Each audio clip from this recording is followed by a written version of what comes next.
salaamaaleykum salaamaaleykum waa Escale ñu ngi leen di nuyu projection bu mujj bi dañ dëpp gi fii la buntu télécentre Mamzou. asalaamaaleykum waa Gossas mbokki Jaayeen tey la dernière projection bi ñu leen di dencaloon yëpp tey lay feeñ. En Afrique, le cinéma numérique ambulant a pour vocation de projeter des films africains dans les villages. Chaque équipe, composée d'un chauffeur, d'un technicien et d'une animatrice, est munie d'un véhicule tout-terrain, d'un groupe électrogène, d'un matériel de projection de bonne qualité.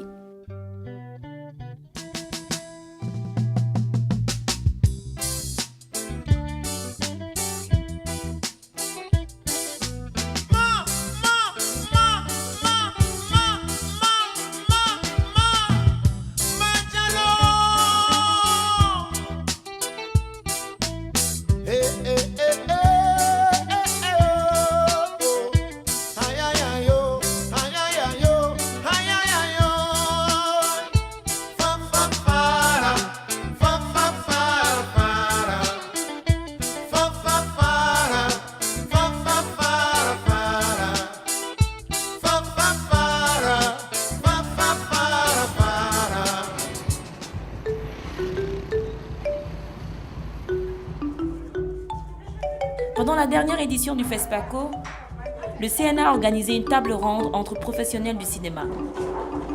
Il s'agit de débattre de la place des cinémas ambulants dans l'économie du cinéma africain. Peut-on aborder la question du paiement des séances lorsque l'on fait des projections en plein air et de la gratuité en général? L'initiative de cinéma ambulant, nous l'avons salué en son temps parce que c'est un vide que les cinémas ambulants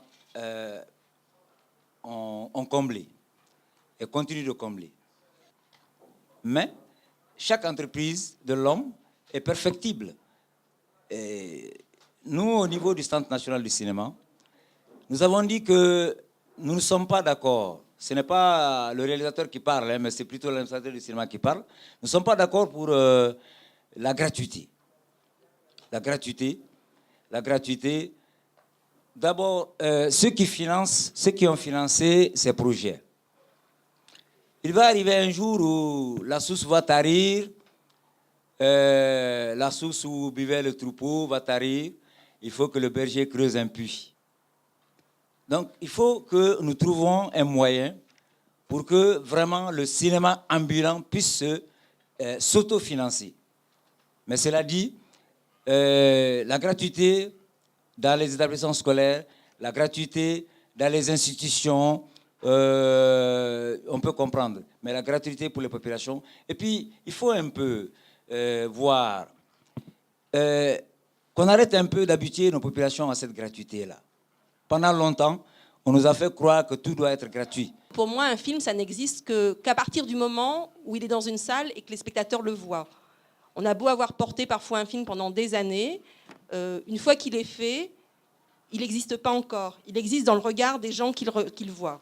Donc pour moi, ce qui est important, ce qui est primordial, c'est que les films qu'on fait, et souvent de façon difficile, soient vus. Quand j'ai commencé à 15 ans, à peu près, pour la gestion du Ciné Nerwaya, j'ai dit, il faut qu'on commence avec les jeunes. J'étais très jeune à l'époque. Et j'ai dit, non, je vais penser à mes petits frères et autres. J'ai organisé des séances gratuites pour toutes les écoles. Mais j'ai vite fait de changer le fusil d'épaule. J'ai ramené, j'ai mis un prix et j'ai commencé à sensibiliser les jeunes. J'ai commencé à me déplacer moi-même dans les écoles primaires publiques. Et j'ai réalisé que je ne pouvais pas les mettre au même prix. Parce que vous avez des écoles publiques à 400 comme Saba, comme autres, qui ne sont pas à mesure d'avoir les 500 francs. Donc j'ai cassé le prix à 150 francs. C'est à perte. Même les 500 francs, c'est à perte. Mais c'est symbolique. Il faut que nous jouions un rôle d'éducation. Il faut que ce rôle d'éducation continue. Il faut qu'à la base, tout le monde comprenne que je dois participer pour permettre aux réalisateurs, aux distributeurs de me ramener toujours un autre film. Le Sénat a toujours eu la volonté de respecter les droits d'auteur. Et nous ne voulons pas travailler contre les artistes. Bien au contraire, parce que s'ils ne sont pas là, nous n'existons pas. Donc c'est parce qu'eux, ils existent que nous existons ensuite. La première chose pour le cinéma ambulant, qui participe du travail que le cinéma de notre continent doit faire, c'est de construire un public. Mais on ne construit pas un public en lui montrant des films gratuitement. La principale difficulté, c'est la paupérisation dans le monde rural. Ils peuvent difficilement payer 100 francs CFA pour une. Donc, c'est une étude qu'il faut faire pour savoir à quel niveau on peut le faire. Pour qu'au moins, s'il puisse y avoir, dans la construction de ce public-là, que les gens sachent qu'ils ne peuvent pas aller au cinéma sans payer.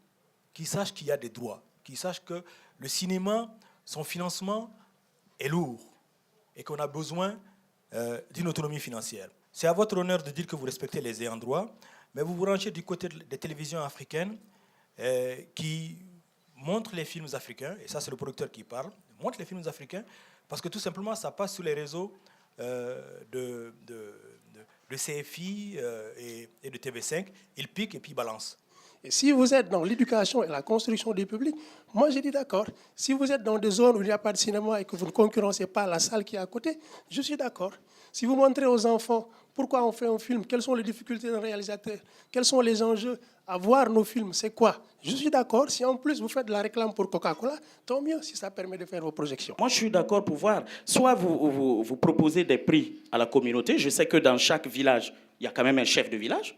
Vous le rencontrez, vous lui dites, chef de village, on va te présenter le film, c'est gratuit. Donne 2 000 francs ou 5 000 francs, c'est ta participation. Même si c'est 10 000 francs, je suis d'accord. Voilà, mais il faut qu'il ça soit payant. Et que le chef de village, il sait, les 5 000 francs, c'est lourd pour lui. Hein. Peut-être pas pour nous, mais pour lui, c'est très lourd. Et il se chargera de faire comprendre aux autres membres du village, chacun n'a qu'à donner 50 francs, hein, parce que moi, j'ai payé. Ça, c'est clair, ne vous inquiétez pas pour ça. Une projection du CNA coûte environ 75 000 francs CFA. Même en faisant payer 100 francs CFA par personne, lors d'une projection payante qui réunirait 100 personnes, on obtient alors 10 000 francs CFA. Comment payer les 65 000 francs CFA restants? A l'inverse, en proposant des projections non payantes, le CNA peut espérer réunir jusqu'à 1000 personnes lors d'une soirée. Cela devient alors très intéressant pour les partenaires du CNA, qu'il s'agisse d'ONG, d'institutions ou d'investisseurs privés. Créé en 2001, le CNA compte aujourd'hui 12 équipes réparties sur 7 pays.